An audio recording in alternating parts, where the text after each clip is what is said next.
Gusto talaga sa akin yung model ko, and which is very important kasi siya talaga yung parang nagiging lucky charm ko.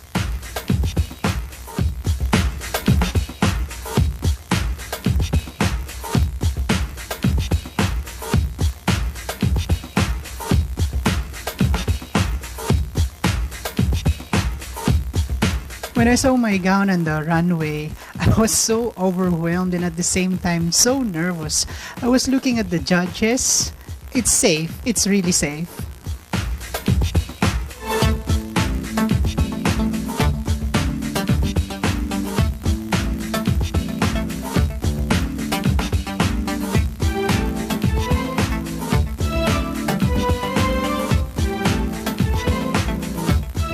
Sobrang overwhelmed ako kasi parang malaki ang chance ko para hindi ma-bottom 2 ulit. At saka kailangan maibalik ko yung trust ng mga judges sa akin. Kaya binigay ko talaga lahat ng bonggang-bonggang best ko.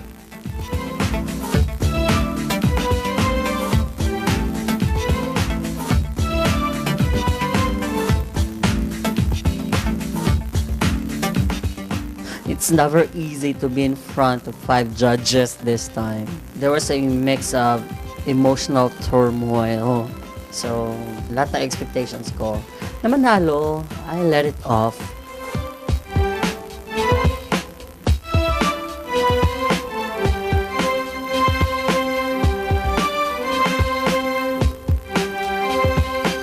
Paglabas ng model ko, nakakatuwa, nakaka-amaze kasi yun nga, unique siya. Wala, siya lang ang pants, palazzo, and I'm so happy for that.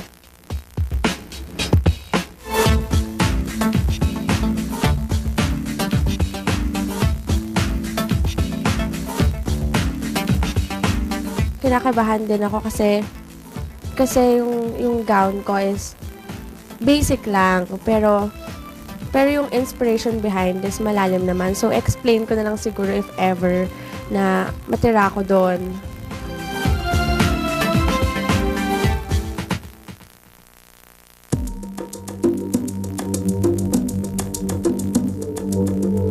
So we've scored your designs. Will the following designers please step forward? Hans, Mayanne, Cherry, Tracy, Jazz, and Randy. If I have not called your name, congratulations, you're safe. You may move on to the next challenge. You may leave the runway.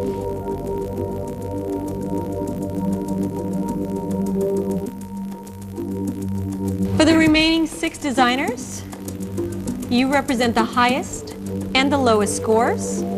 One of you will be named winner, and one of you will be out.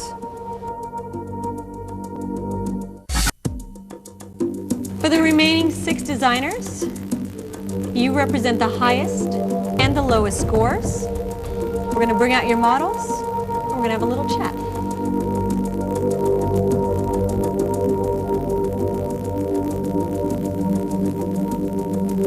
So let's start with Cherry. Tell us about your design. When I heard that Isabel is a vegetarian, I came up with a design that has something vegetable. Like my inspiration actually was from the pichay. That parang elegant na bongga. Yan ang isang gown na parang napakagandang pechay ng gown na yan. Kumbaga, tuwang-tuwa ako nung nakita ko yung gown na yan. At when I heard that your inspiration is a pechay, I think that is one beautiful pechay. Mayanne, tell us about your design. Yes, my design is inspired by modified Victorian. And my mom's dress, wedding dress back in 1984. The kwento is, nawalan ako ng gown and then pinipilit niya ako ipasuot sa akin. And since I'm a teenager, I don't like wearing gown na parang medyo luma na. So parang it's my tribute to her. It's just lacking a sense of joy. You know, I see the potential. I can see where you're coming from. I like the idea that you have subtle detail, and I like the color combination. I love the lace.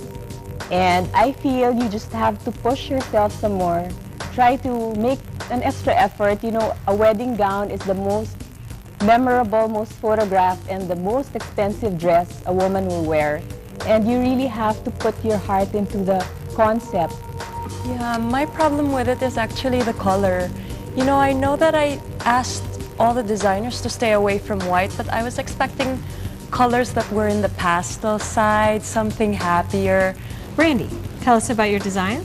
When I first saw Isabel, I was starstruck. I used my 10 years of experience making bridal gowns as my basis in creating a bridal gown for her. You know, it is seamless at the sides, and it's really very difficult to achieve I love the simplicity of your dress. Thank I you. love the color that you used and the different textures. Randy, nakikita mo ba yung nakikita ko? Parang may linya dyan sa damit. Ano yan? I made a corset inside the gown. I wish I had enough fabric to put a lining, but I ran out of the fabric. Nandito na yung gown mo, pero because of that line, medyo it went here. It would have been perfect. Thank you. Would have been. Yeah. Minus that corset mark underneath. You know, I loved your dress. I think you got my personality down more than any other designer. I love the play of the two fabrics, the two sides. It's brilliant. I really love the dress. Thank you, Randy. Next designer, Hans.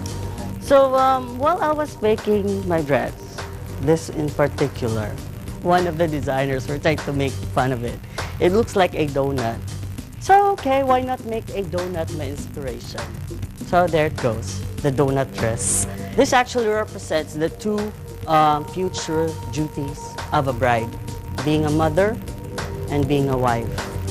My soul is in here. I never cared about how much needle something in my finger. What I cared about is just to create an exquisite dress for her in 2 days and a half or in a day and a half with 85% hand sewn. Going back to the mother donut and the wife donut, you know, these things that crisscrosses, this signifies the turmoils of a bride-to-be.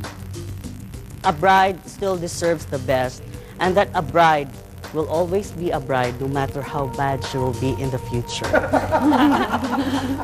Oh my God. That is Well said. That is probably the most philosophical description of a wedding gown. You did a phenomenal job.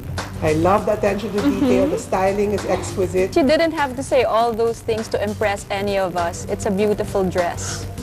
I have to say this is my favorite among all. Everything is very tasteful, and in its simplicity, you still manage to create an impact. You know, I was disappointed with all the dull colors that came out, but when yours came out, I mean, you combined such beautiful tones of browns. I loved it when I saw it out on the runway. Jazz, tell us about your design. Yeah, when I saw Isabel, it reminds me of Caroline Bessette. Jazz, what happened? Ako'y nalulungkot kasi yung gown mo napakalungkot. Fit is very bad. The lace accents you've added do not add anything to the whole ensemble. It's very sad and drab. And I'd like to know whether you're happy with the outcome. Actually, I'm not happy with the outcome of my outfit. Like, I don't really have the chance to pick up the right fabric, which I love.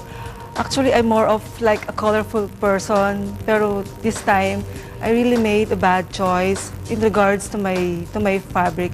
I could have played more playful had I chose like colorful ones. Tracy? I was actually excited to play around colors. And I've heard that you're a nature lover. So I thought of something that is also close to my heart that belongs in nature, which is the flowers. So I was really inspired by the flowers. This dress has nothing to say. In terms of aesthetic, I feel it's very lacking in creativity? I think you're